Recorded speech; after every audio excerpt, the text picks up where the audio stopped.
It happened again, and they did not want you to notice. Is following a brutal hit from Sam Bennett on Anthony Solars that has been well documented. A new clip has surfaced regarding a brutal hit, this time on Joseph Wall, that nobody noticed from game two. We're going to break down exactly what it is, discuss what it means going forward, as fans didn't notice, the media didn't notice, and quite frankly, Florida Panthers, it's getting worse surrounding this team and how dirty they have been. We're gonna break down exactly what that is and discuss what it means going forward. As it's ludicrous that no one is talking about this. But before we get into it, if you're a part of the percentage who aren't subscribed to the channel, but 71% of you who are watching aren't subscribed, make sure to hit that subscribe button. Your guys' support has been absolutely unbelievable. There's a lot to go over today, and this is a little bit crazy that, I mean, we know the Anthony Stolar thing, that was well documented. This one was not. This is not well documented. It started to pick up traction late last night. We want to get it out for you all. We're obviously on game day now, and this is going to be a crazy game, but I want to bring this up now. And you can see this here.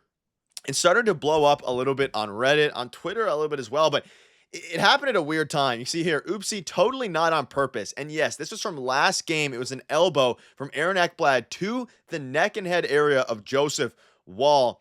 And we have the clip for you. I'm going to show you right now. And keep in mind, and we'll dive into it all, this is the game after Sam Bennett took out Anthony Stolarz with the, whether you want to argue it was intentional or not, probably was. This one is arguably worse. He's going to swat the puck down and, elbows Joseph Wall in the neck. And in real time, you can kind of see it. But what this clip shows, and the clip that has surfaced, his neck, the follow through is very clear from that angle. And that's what makes things very interesting. You can clearly see a follow through, and you hit literally, it's the most clear follow through ever. And this is a guy who A, was suspended for PEDs, and B, is coming off of a suspension, very, very similar play, except to a player, Hagel. I want to get your thoughts on this. No one's really talking about it. It started to gain a little bit of traction there late last night, and I'm kind of surprised we didn't notice it, but this clip here of the kind of behind overhead view, it shows directly the intent and also the follow through on the elbow. It's absolutely ludicrous.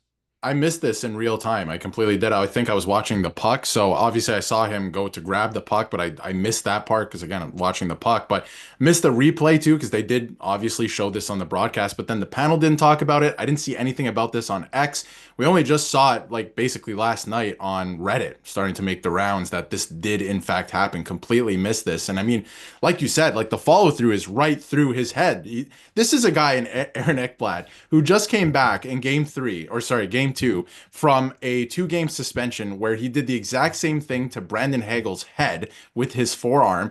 And he just came back in that game or the game before that from a 20-game suspension, like you alluded to. So, I mean, that is so obvious to me that, again, I didn't notice it in real time because, again, you're in the game, you're watching the puck, stuff like that. Yeah, he's trying to get the puck, but again, this is the whole Florida Panthers thing where it's accidentally on purpose, right?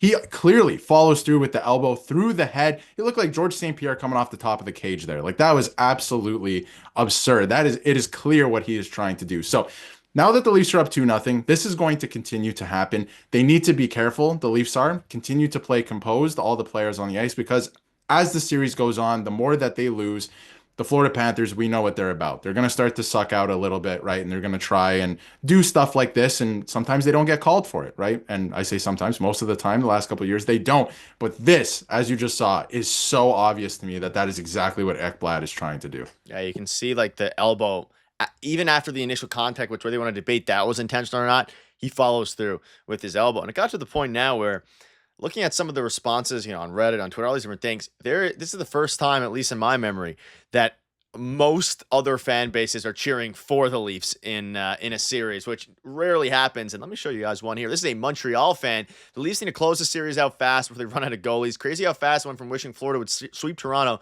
to wishing Toronto sweeps Florida. And it becomes a point where, no matter how much you hate Toronto, all these different things, it is, I think every team and every fan base can kind of resonate with the fact that someone's going to get hurt, and it's happened for too long. We saw Aaron Ekblad, if you're a Lightning fan, of course. Now we're seeing, against Brandon Hagel, and now we're seeing it against the Leafs with Anthony Stolarz. And if Joseph Wall, you shouldn't be going near any of the goaltenders at this point. The Leafs had multiple opportunities in last game, to get chippy, I guess, with Sergei Bobrovsky. And maybe some Panthers fans argue that they did. Nowhere, there's now been 2 incidents where it's unreal. You see a Devils fan. I don't know why I don't like Toronto, but the Panthers have become the clear villain of the NHL, and not even in a fun way. And it has gotten to a point where, neither of us have liked Florida regardless because of the way that they play. And, I'm starting to think maybe Paul Maurice tells them to, play with an extra edge, whatever it ends up being. But it's gotten to the point now where this is so obviously, this is arguably worse than the Sam Bennett one. The Sam Bennett one, you could still argue if the intent was there, because, of course, maybe it wasn't, maybe it was, regardless. This one, I'm curious to see what, Panthers fans would, say to defend this if they can, because, I mean, whether you want to think it's intentional, he literally follows through right at the edge. And even if it's a soft follow through, the starting goalie's already out. They were trying to get to Matt Murray early here. Yeah, I mean, like this one to me is actually worse than the Anthony Stolarz one. It just didn't result in an injury, thank goodness. But it is worse to me. And there's a reason why a lot of people out there call him Prison Rules Paul. I don't know if it is Paul Maurice. That is all speculation at this point. But maybe he is telling them to do that stuff. But I can't say that he is because we don't know, right? And I do respect Paul Maurice. I think he's a great coach. And throughout his years, he's had a lot of success. And I do think that he challenges his players to up the physicality. I do believe that because it sends a message, and hockey is 90% mental, especially in the playoffs, right? So I do believe he does that, but I don't know if he's deliberately saying go out and take both of their goalies' heads off, right? I think that's more on the players. And Ekblad, I mean, he literally just did it a couple of games ago. He just came back from a suspension, the exact same play, and now he's doing it to the Leafs goalies. So that is egregious to me. That's horrible. I think the Panthers are going to continue to do that, but I think the referees have caught on a little bit here because the Panthers over the last couple of years have made the officials look kind of dumb with some of the calls, right? So I think that the officials are starting to catch on a little bit, and we'll see how the rest of the series goes. But that stuff's not going to go away. It's probably going to get worse as the series goes on, honestly. Yeah, and the Sam Bennett one, it did impact Sam Bennett. You see this here. Game 1, 1 goal, 7 shots, 5 hits. Game 2, no points, 1 shot, was a -2, 4 hits. He played entirely differently, played like he knew eyes were on him, passive. You love to see it, and that's because of all the attention. So at the very least, Craig Berube kind of calling out the NHL and the Department of Player Safety, the DOPS, I guess, if that's what some people call them. They don't do anything, and of course, it still, I think, worked out. Even if it was, Sam, we saw a clip, I mentioned it in yesterday's stream, Sam Bennett getting close to the goalie, but stopping on a dime. I mean, if you're going to give Sam Bennett any respect, sure, we'll give him some, props there. I'm not going to give Sam Bennett any props, though. He definitely tried to, injure Stolarz. This one is worse. And Aaron Ekblad, I mean, literally is coming off a suspension. Sam Bennett somehow never been suspended. And coming off of 2 suspensions. One of them, not for an injury, but, PEDs. And then this one, of course, being a worse hit. It's just not ideal. And then you also think back to which is unfortunate because, not unfortunate, this got overshadowed because of the Anthony Stolarz thing. This was also extremely dirty with Matthew Tkachuk trying to take out, Mitch Marner, which, I mean, what else would you expect from Matthew Tkachuk? Nothing else. But this one was, also very bad. It got overshadowed because everyone's talking about Stolarz. And then last game, this kind of got overshadowed because they didn't really show a clip of it very well. And, this angle particularly has gotten, pretty, it's blown up a little bit because of how bad it is. So any final thoughts on this? And again, the Leafs play later tonight. We'll have another video for you guys in a few hours here, so don't worry about that. But with the updates, it's frustrating, especially after seeing Anthony Stolarz go down with an injury, that they're even, regardless of if you think it was intentional, yes, he was going to swat down the puck. You cannot even attempt to make contact with the goal. That's the whole point of the goal. And guess what? The refs miss yet another call, which is not surprising at all.